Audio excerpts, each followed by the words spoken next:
I try not to believe it, but the climaxing screams crashing from the room above me spits out the truth louder than a nuclear explosion. I try to shrug it off and get out of the building, but the haunting whispers begin to creep through my head. It was dead, and it was probably my fault. What had I done?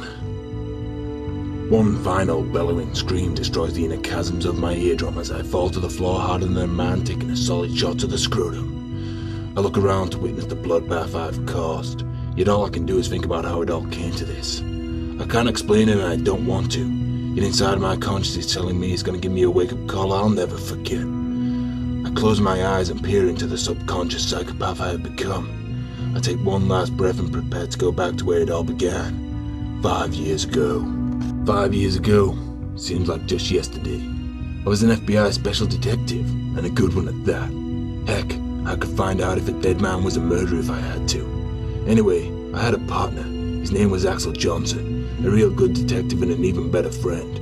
Together we were just about as good as you could get.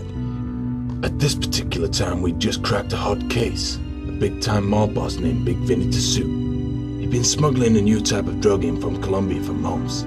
However, that wasn't why we were on him. You see, Big Vinny had a particularly big interest in the human mind.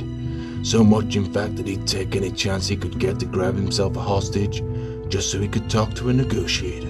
Now that's all well and good for him, if he's gonna give himself up afterwards and take a trip to the slammer with a smile on his face and a bullseye on his ass. Problem was, Big V didn't roll that way. Instead, he preferred to use the hostage to test the negotiator's skills in some way or another.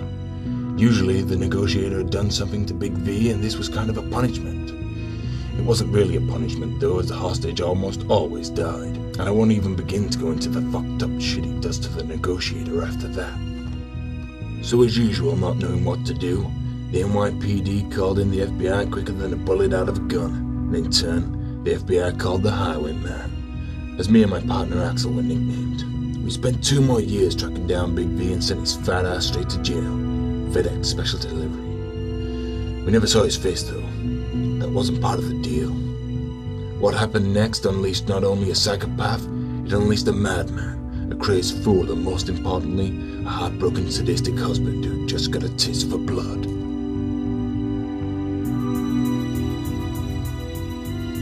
Hey honey, I'm home. Silence flew about the house, crying echoes of the VIP viewing I'd been given to my own reality TV show. When good cops go bad, they're crazy. Gunshots confirmed my inner fears as they bellowed into my head of the events to come. The television sprayed an image of diabolical meanings that were yet to make any sense. 2 needles in the shape of a cross stared back as I gazed into the television screen.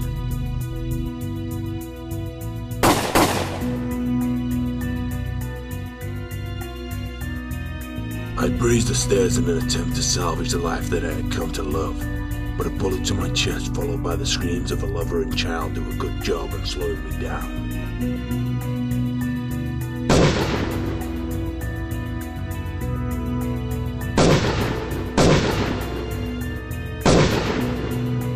As I released the clip from my gun, I hit the floor and watched an image of my wife and child fade to red, then black, and it's over. 7 bullets in a bravado bring an end to the day. Strange, isn't it? How your whole world can come crashing down in a New York minute. I had nothing left but the guns in my hands and the bloodstains on my heart. Whoever did this was going to pay in life and in death, and I was going to make damn sure of it. That night I took a flick through my phone book to track down a few old friends. One of those people just happened to be a reliable source and had helped me through some rough situations before. His name, circled in red, was Kamikaze Ken Lebowski, a major screwball with some major resources available. If you ever needed some big guns, he was the man to see. The guy used to be on the force until he got the sack for unpolicemanlike conduct. Being his rebellious self, he then went on to become an arms dealer for the next 10 years. Likes to think he's in retirement now though. Yeah, sure. The next day I handed in my badge and left the force. I took a stroll down Washout Lane and had a talk with the wrong people about the right things. They told me what I needed to know, and I sent them on their way.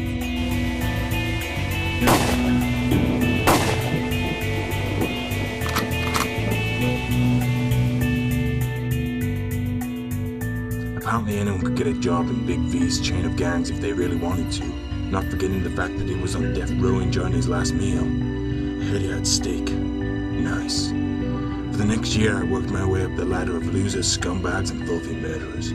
I was doing anything and everything to get to the person who ruined my life.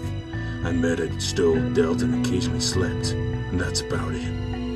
Everyone I killed had it coming, though. I mean, I'm not saying I should have done it, but they were just no-good criminals awaiting a bit of karma anyway. Nonetheless, I stopped killing after a while when I got a break as some wannabe gangster's personal ass kisser. Luckily for me, though, this certain wannabe worked for a higher purpose. Some big-timer called Cassius. Strange. I'd never heard of him.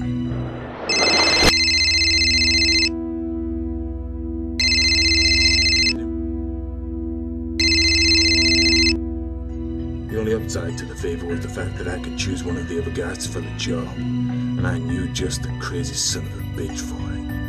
You see, I clumsily managed to convince the wannabe that I had a real dream of meeting Cassius one day. To be honest, I don't know how I bought it. I'd seen dogs do better jobs of remembering where their bones were hidden. The job was to take a trip down to my local bank and rob it. Seemed easy enough, I suppose. We ran into the bank like cows to the slaughter.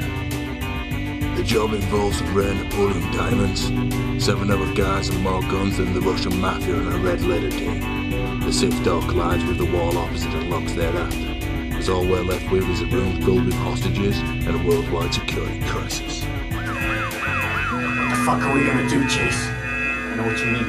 This is looking worse than snow in summer right about now. This ain't no time to fucking joke. We got the entire New York police force outside breathing up our fucking asses. Relax, Ken. I think you're forgetting we have a room full of hostages inside here with us. The whistle of gunshots cracking through the skulls of nearby hostages kicked the party off in style, as Mr. X and Mr. Y begin to kill off any chance for escaping the crazed panic.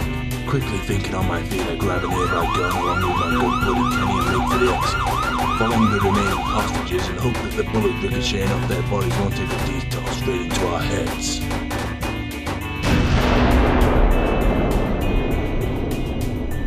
Barely escaping a fumbled bank job, Ken gave me some weird speech about how I should give up this chase and call it a day. He said that if I went with him, we'd sort it out and it'd be okay. I didn't read much into it though. He was probably still in shock from the bullet lodged in his ass. So I said a short goodbye to him and took a trip home to remind myself why I was even doing this. It helped. All I had to do was look at the gravestones where my house used to be, and a fire crept up through my stomach as if I'd eaten a dragon the night before. Standing there, I could still taste the sickening aroma of rape, beatings, and murder on my tongue. It was a putrid monster striding up my nostrils. 2 weeks later, I got back to Wannabe. He actually seemed pleased to know I was alive.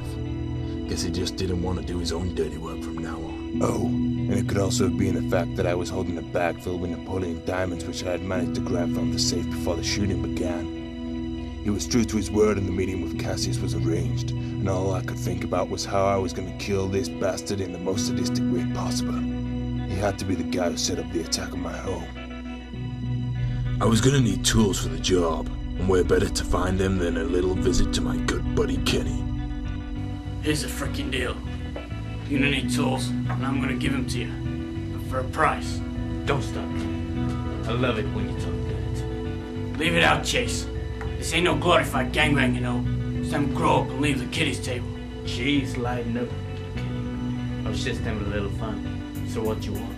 Just want to give you a little lessons in the labor of love. Here we got a Colt Mac 4. One of my personal favorites. They're called Double Eagle. Easy pull trigger. And then we got the HNK USB. And of course, Mr. Al Pacino's personal favorite, the M16. There you have it, the labors of love. Kenny's final sentence was like a siren going off to mark the end of a pre-match pep talk. Guess it was time to go out there and win myself the cup. Oh, Chase. Yeah? You don't have to do this, you know. We can go away. No more hurt, man.